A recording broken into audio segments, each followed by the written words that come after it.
Every now and again, it's good to mix things up a little, and that's what we're going to be doing today on this episode of A Seat at the Table. I'm Jane Singer, and welcome back. For nearly 4 years, I've had the opportunity to host so many fabulous leaders and innovators on this show and help share their stories, their wisdom, and their expertise with our audience in 133 countries. But in this episode, I'm passing the mic to the phenomenal Kenz Soliman, a legend on Udemy where she has a following of nearly 150,000 students. She's also the organizer of a game-changing co-working program, a visionary entrepreneur, and a masterful course creator. Oh, and on top of that, she's one of the kindest and most fun-loving people you would ever hope to meet. Okay, enough from me. Shall we get started? Well, I'm very excited to be here with you, Kenz. Today we're doing something totally different on A Seat at the Table. I'm your host, Jane Singer, but I am passing the mic over to the legendary Kenz Soliman. Today, she's going to be the host, and I'm going to be the guest. Kenz, over to you. Hi, Jane. Oh my God, I'm so excited for this. It's really, really fun to be the host today, and I cannot wait to interview you and tell everyone what they need to know about the legendary Jane Singer, because you think I'm legendary. Do you look in the mirror often? Welcome, everyone. Welcome to Seat at the Table. Today is a very, very special episode because today we are interviewing the one, the only Jane Singer. Jane is a wealth of knowledge. She has experience in almost everything in life, not just business and not just fashion. And working with her, learning from her has been one of the biggest, bestest things I've ever done this year. And I cannot wait for you to get to know Jane and what she does for the world. Because trust me, if you think of Jane as just the person who brings this podcast to you, no. She has a lot of magic, and she usually doesn't mention it much, so it's time for us to put her under the spotlight. Sorry, not sorry, Jane. I'm going to ask you a lot of questions today. Well, Kenz, thank you so much for that incredibly generous intro. Now I'm going to have to work doubly hard to live up to it. Oh, come on. Stop being humble. Go ahead. Fire away. Ask Awesome. me anything. Anything. Okay. Let's start with... we live in the age of information right now. And this is like, where do I even start? Do you think that this is causing some issues, some problems? Why is this making things difficult for companies? Why is being in the age of information making things difficult for companies?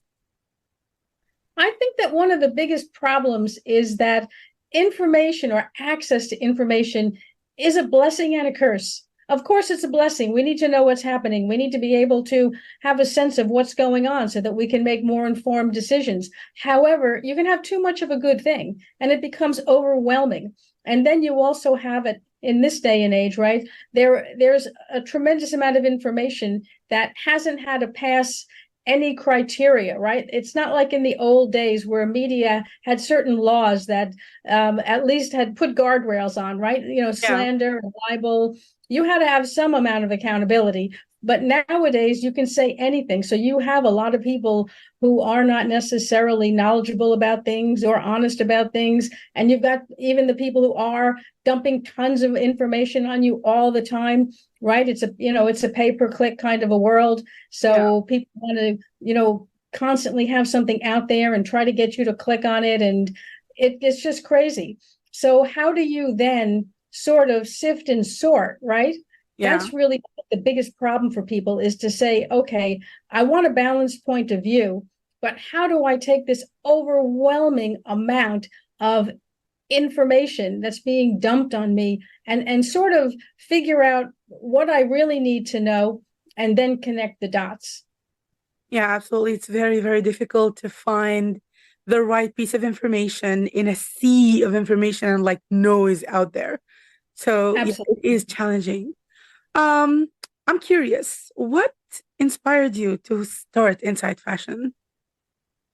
Well, I think, circling back to what we were just discussing, I'm the kind of person who really likes to cut to the chase on things. If I want to know something, I just want to know it in the least amount of time and the need to know basis. I don't want to have to sit there and sort through tons of stuff. I don't want to have to read, you know what I mean, like a 10,000 word article so that I can find one bit of information.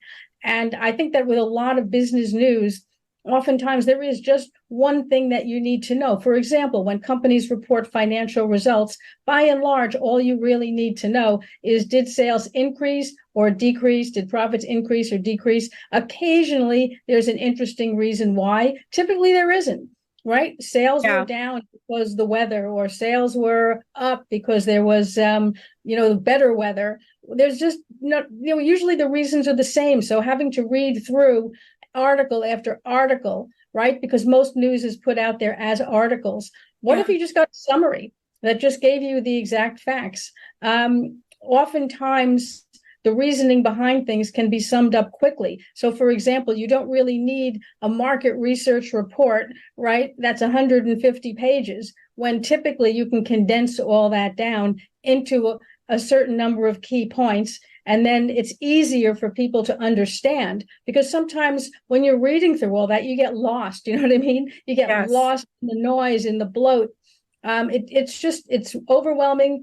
It's exhausting. And in my opinion, it's a big waste of time. So I don't want things presented to me that way. So what I did with Inside Fashion and with Current Situation in Sourcing, which is our high-end sourcing report, is see, okay, what's really going on here? Okay. And then back it up also by fact. So in other words, not just telling people, but saying, okay, here are the facts. Here's, nuggets of information. Here's quotes from real people.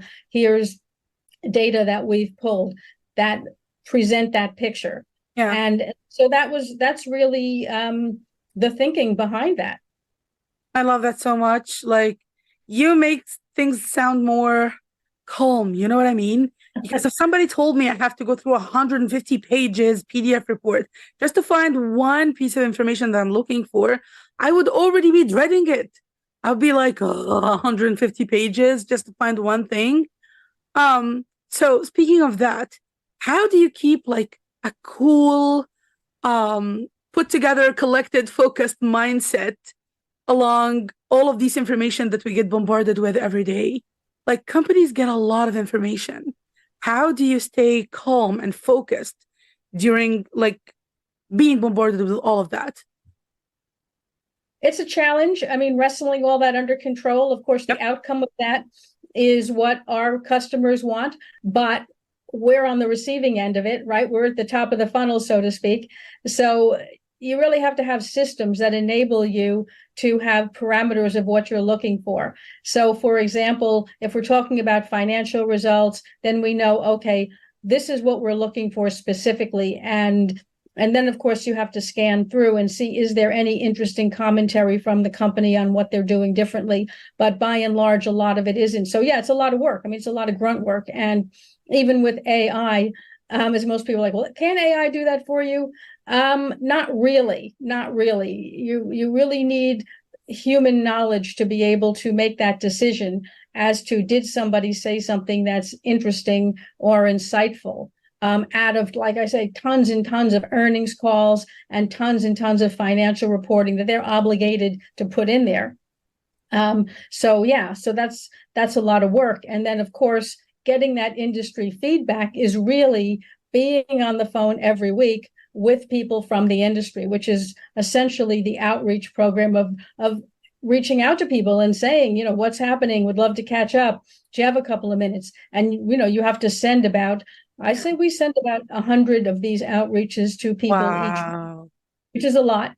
And then that a certain number of people say, yeah, sure, I'd love to chat. And then we chat. And of course, their point, their benefit is that they get to ask me questions, so to speak. What are you hearing, Jane? Because everybody is wondering what the heck's going on in the world. What are you hearing? Because they only hear what they hear within their own circle. So it's like, I don't know, like we're struggling to sell our product right now. And sales what they used to be, and things seem to be bad like in every one of our markets. I mean, is it just us? And then, I'm able to say to them, since we're on the call, I'll say, well, actually, I've been hearing that from like just about everybody else I've spoken to for the past 3 weeks. Or I don't know, people are saying this country is particularly challenging, but I am hearing people talking about this place. So, a lot of this is constantly being on top of it and being immersed in the market, and then synthesizing that down for our readers and putting in actual quotes, which is how people know what we're saying is true. Because when you're hearing it in someone's own words, although we don't use their names because that's part of our, agreement with people who talk, unless we have specifically asked to quote them, we will never mention their name or their company name without their permission. You lose trust from people and they'll not talk to you again if you try to be clever and just do it anyway. So we don't. But when people read that, you can feel the authenticity, because they know that they've heard people say that, or if they haven't, it rings true. Yeah. So, so we try to bring this together, and those quarterly reports, current situation and sourcing, are winnowed down, right, including a few charts and graphs, to 6 to 7 A4 pages, which is a hell of a lot in a short amount, because there's space around the words so that it's not too densely packed and a few photos and everything in there. And actually editing something down is a hell of a lot more work than just going on and on. People think, oh my gosh, it's only 7 pages. Like, I could do that on the bus on the way to work. And I'm saying, well, what bus do you take? Maybe I can sit next to you and you can sort of show me how you would do it on the bus ride. Yeah, the actual writing of that report, not just the gathering information, the actual writing of it takes at least 10 solid days of going through and saying, how can we make this tighter? Is this really important? And really getting rid of everything so that when the final delivery is there, people can go through it really fast, understand what's going on, be able to share it with their team, their headquarters, and it's done. Because if they did it themselves, I would defy anybody to show me how they could do that faster and have an actually accurate picture. If they can do it, let me know. Honestly, I am completely amazed at how well you do what you do. Taking that wave of information and condensing it down to 6 or 7 pages, that's insane. Like, I can't imagine the amount of work that goes into this, and you telling what you're telling right now, I know is just a glimpse of the actual work that happens. And that's magic. Like, being able to do that, you need to celebrate yourself.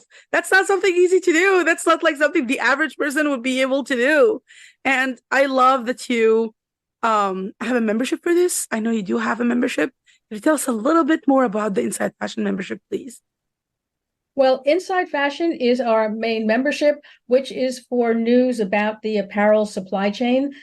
So it really goes from factory through to selling floor. So we're covering what's happening upstream on manufacturing, even on fiber prices and yarn prices and so forth. So we have snapshots of that all the way through to what's happening at retail. And then we also have trend information. So everything is done in a snapshot format so that you get a quick look at what's happening in the market. You can read it fast, you're up to speed, and then move on and get back to doing the work that you need to do in order to make your business successful. So it's really for that person who says, I want to know what's going on, but man, I don't want to sit there all day reading all this stuff. And I'm not the kind of person who wants to doom scroll through the internet and find out about, every new crisis or bad thing that's happening. I want someone to put it into perspective. So that's Inside Fashion. And so every month, these snapshot reports are released. One on retail, right? One on inside sourcing, which covers what's happening in sourcing, materials prices, logistics, e-commerce, markets. So all of that. And then we do have some short, concise feature articles. So we do a brand breakdown every month. So we'll take a brand and talk about either why it's succeeding or why it's failing, and break it down into the actual, what we see as the pros and cons of that brand. And then we also include feedback from the market. So we actually go through and pull together what consumers are saying, reviews and things like that. So it really shows not just the analytical kind of thing, but well, here's what actual people are saying. Like, why do they like this brand, or why didn't they like this brand? Again, Wow. trying to give the person who's reading this an Uh-huh. accurate picture of what's happening without having to spend a lot of time reading it. Read it fast and then get back to work. You're not going to get anywhere in your business if you're reading stuff all day, even our stuff. Yeah. I'm sorry, like, can we take a moment to realize and appreciate how much decision fatigue you're going to be sparing your people?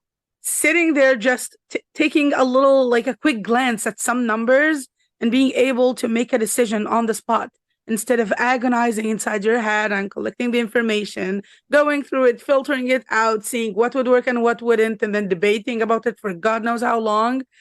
That's massive.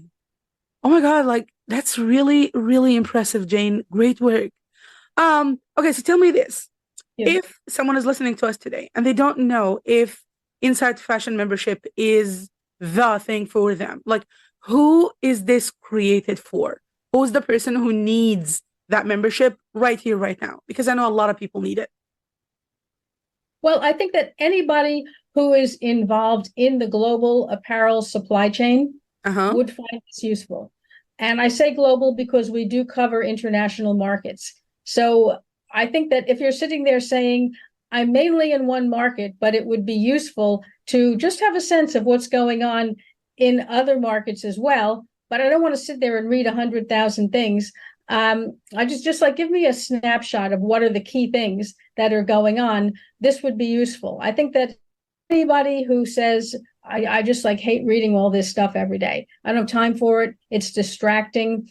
I think that because, let's face it, there's an old saying in media that if it bleeds, it leads. So therefore, disaster, catastrophe always gets more views, more clicks, more listens, whatever it is. Unfortunately, yeah. Therefore, yeah, so therefore you're motivated, right? If you're in media and you are on a pay-per-click kind of a model to, put forward things in a way that's scary. However, that does tend to, it affects people's mindset, right? You read Uh-huh. all this bad stuff, you feel the world's coming to an end. You think there's no opportunity, there's no hope.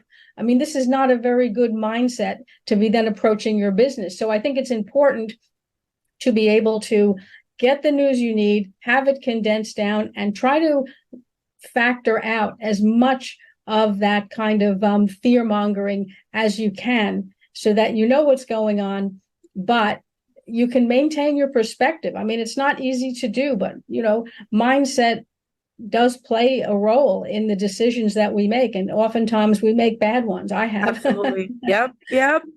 Don't get me started on that. Okay. I'm sorry, but I cannot get over how fascinated I am. I want you to tell me, you and your team, how do you manage to take that huge pile of information every month and turn it into those reports inside the membership? Like, what's your process like? How do you do this? We're going to take a quick break now, and then we'll be right back. We were hiring when we were making 50 to 100K monthly losses. And why? Welcome to episode 1. I can't think of a single founder who's been around for a decent amount of time in business who hasn't had their tunnel of year. This was that year. We're going to be okay, yeah, Sheree. Some are going to hear this and think, you TDP. But hear me out. You only have to do the math to understand that very soon we were $500,000 down.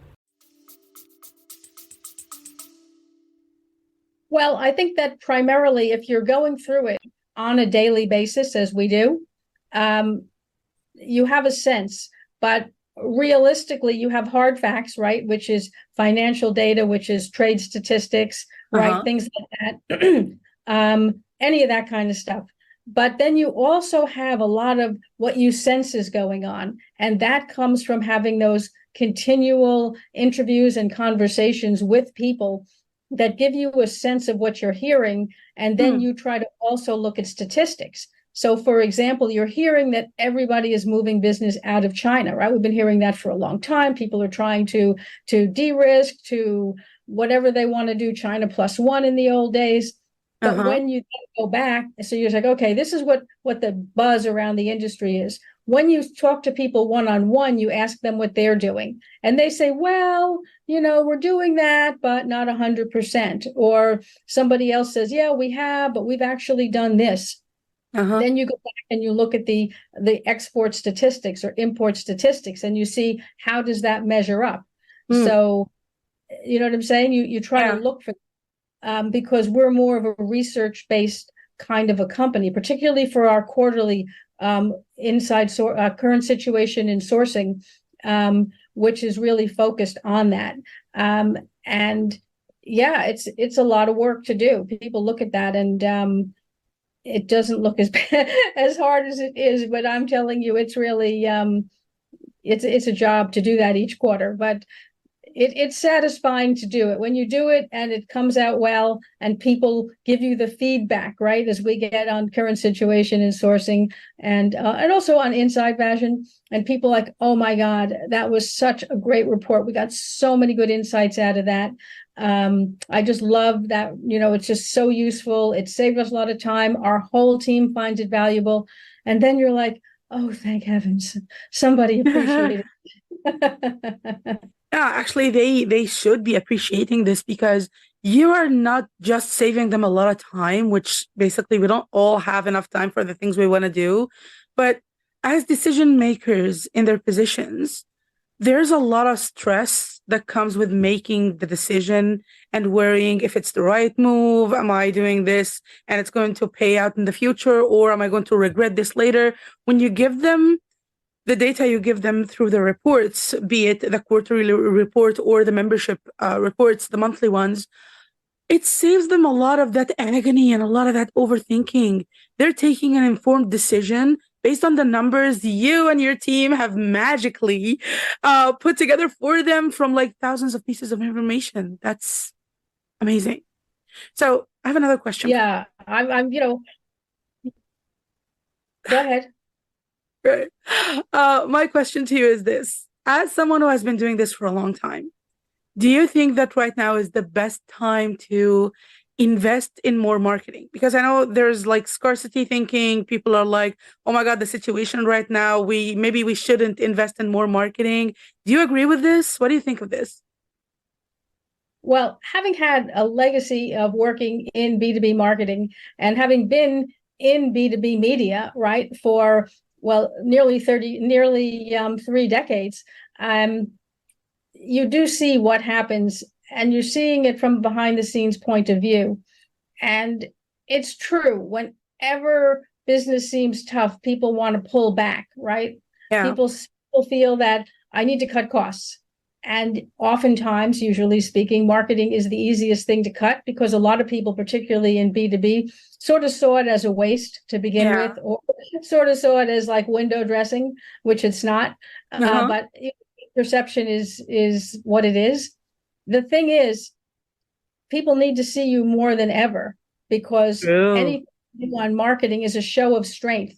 And you might be saying, as many companies do, well, we're not really strong right now. We're just about paying the bills. Well, don't let people know that. When you market, people see you as a leader. It's a perception. And I'll tell you, I fall for that too, and I know better. But you see the advertised brand, the company that advertises, the assumption is that they're a leader, that they're reliable, that they're strong. Yep. So the handful of people who have the guts to come out in tough times and market can gain massive market share, because when things are tough, people want people they can rely on, companies they can rely on, resources they can rely on more than ever. The buyer, right, is feeling nervous about a decision. So when they see something advertised, they feel, oh, this must be the right choice. They're more concerned about making the right choice.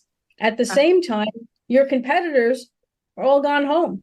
Right? They folded up their tent and went home. These are bad times. We're not spending money on this.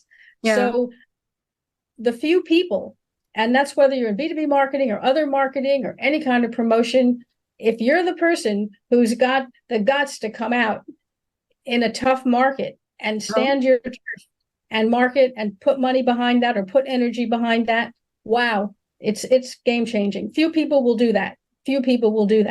But it's like the kind of people who, make investments during a down market because they see an opportunity when everybody else is scared.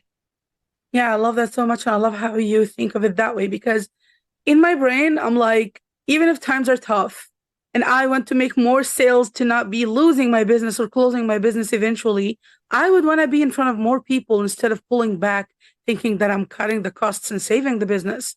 If you're not getting in front of your people, how are you saving your business? Who's going to be able to sell the products if they don't get those products in front of the people? So yeah, I love that so much. And I know you actually can help people with this. Inside Fashion has a special marketing package. I know, but I don't think everyone who's listening to us knows. So please, could you share a little bit about this too? Well, we do have marketing packages. They're quite focused, and we have a limited supply because we don't want to overwhelm any of the people in our audience just being pounded with tons of advertisements, tons of marketing. But we do have selective programs that people can take advantage of should they wish to. We have 2 newsletters that go out each week to a very select but quite large audience. And those are really good opportunities to advertise on those, as well as doing customized marketing that we have, such as sponsored content. We'll work with the client to be able to think about what they need and try to give them the right guidance and say, okay, well, this is what you have. This is who you need to reach. What can we recommend? Our prices are probably embarrassingly low compared to others. But that's that's just us being us. Here, we really do take a lot of pride in being able to work with a client and see them get results, right? When we're sending out sponsored content, for example, it's thrilling to see that when someone has a sponsored content article on one of our newsletters, that typically it's the top performing link on the newsletter. So it's, even though I should be thinking, well, I'd rather have them be looking at our own proprietary things, but no, I'm actually thrilled when we can see that, wow, we were able to craft that for that client. And wow, so many people are opening it and reading it. So we do have those offers. They're on our website. We don't hide the price or anything like that. I know a lot of people will put their marketing up there and it'll be just like a click to find out more. And there's no prices showing. We show the price because I'll tell you, truth be told, when I'm looking at things, I want to know the price. Yeah. I mean, I'm not saying price is the only criteria, but if you're buying something, you want to know the price. So we don't have a hidden thing that like, here's the marketing that we offer and then call us to find out what it costs and all that. No. The price is out there. And I think it works as a self-weeding garden, because if you look at it and you think it's not worth it, then why do we even need to have a conversation, right? We're not trying to sort of bring people into a net and then try to hard sell them. Yeah. We're about, this is what we offer. If you think this is interesting to you, and you want to discuss it further, call us. But we're going to try to give you as much as we can up front so that you can think about it. And if it's not right for you, no worries. You know what I'm saying? Everything is for everybody. Honestly, this is one of the things that I love about you, Jane. You are a straight to the point kind of person. You don't like to waste time. You're like, let's do this and get some results. We don't want to waste time. We don't want to waste energy. And let's tell people everything upfront so they don't feel trapped in our marketing. Yes. I love this approach because it's a very noisy world outside. And there are so many people doing like different things and tactics and strategies that they think are going to work. But like, it's just the shortest amount of like the shortest space between 2 dots is a straight line. You just tell people, here it is. This is how I can help you. And this is what you pay. And there you go. And I've seen some like really performing reports. I've seen some really good results. Like I witnessed some of this work in the making, like in the back end of things. And I also saw it on the front end and I was wowed by the quality of what you deliver. Really, I'm very impressed, Jane. I'm like your biggest fan. Thank you. You're very welcome. If someone wants to find out more about Inside Fashion and more about the membership, the quarterly report, the marketing services, where would they go? Probably the easiest place to go is over to our website at insidefashionlive.net. So it's Inside Fashion, right? The name live.net. And there's a contact form. So I would say that if you don't want to peruse the website, because nobody feels like having to look around, but if you want to, you can. But just feel free to reach out. And, I mean, everything we do is real people. There's no bots. There's no, sort of junior person someplace. It's just us answering you. So if you have a question, ask. If you don't know something, ask. If you want help, ask. We're people helping other people. That's, I know in an AI day and age, maybe that's old school, but I think most people want to be able to communicate with another person. Just my belief. But we treat people the way we want to be treated. You know what I'm saying? What information do we want? That's what we deliver. On a marketing side of things, how do we want to be treated? What do we like? What do we find useful? What do we find frustrating? Right? That's how we treat people. In terms of service, do I want to talk to a bot or be sent to an FAQ section? No, I want someone to answer the question. So that's what we do for people. So that's our approach. Is it for everybody? No, it's not for everybody, but it's for some people. And those people are our people. Yeah, I love that so much. And I love the human approach to things. You think this is old school? If you're listening to this and you think this is old school, I honestly don't think so. This is the most fresh thing that you can do for your business right now in a time where AI and FAQ sections are taking over. People still need to talk to a human. When people make a buying decision, they buy from a human. And that's just very, very impressive. What about social media? Like, where can we get in touch with you on social media? Well, you can find me and you can find Inside Fashion and you can find a seat at the table. All of us are over there at LinkedIn. And that's where most of our following is. But certainly we have a fledgling presence on Instagram and on Facebook. Admittedly, because we started as B2B, most of our activity has been focused on LinkedIn, but we haven't forgotten about the other channels. And, have a look. I think the links are available on our website. And like I say, anything you need, just reach out. You know what I mean? If you don't want to go to the website, you can find me on LinkedIn under Jane Singer. And just send me a message. That's fine. I'm happy to hear from you. Would love to hear from you. That's amazing. Jane, thank you so, so much for such a refreshing conversation. And thank you for what you do, because I know so many people need the work you are offering. And I know it's also very refreshing to see you lead the way you lead in a time where people are trying to be sneaky with their tactics, sneaky with their marketing, thinking that they're going to outsmart their audiences, using technology to try to replace humans. And there you are doing all of your magic very, like, in a very down-to-earth manner, and a very human manner, and a very, like, straight-to-the-point manner. I couldn't be more proud to have met you and to be here right now interviewing you. That's an honor. Thank you so, so much for today's conversation. And thank you for starting your business, because it's helping and inspiring a lot of people. Well, Kenz, thank you so much for your recognition, for your time in being here on a seat at the table with me. As you know, I'm a huge fan of everything that you've achieved, which is extensive. And I'm really honored to be part of your world. Thank you. Thank you so much. And everyone who's listening, if you haven't checked out Inside Fashion yet, go to insidefashionlive.net. And don't forget to follow Jane everywhere.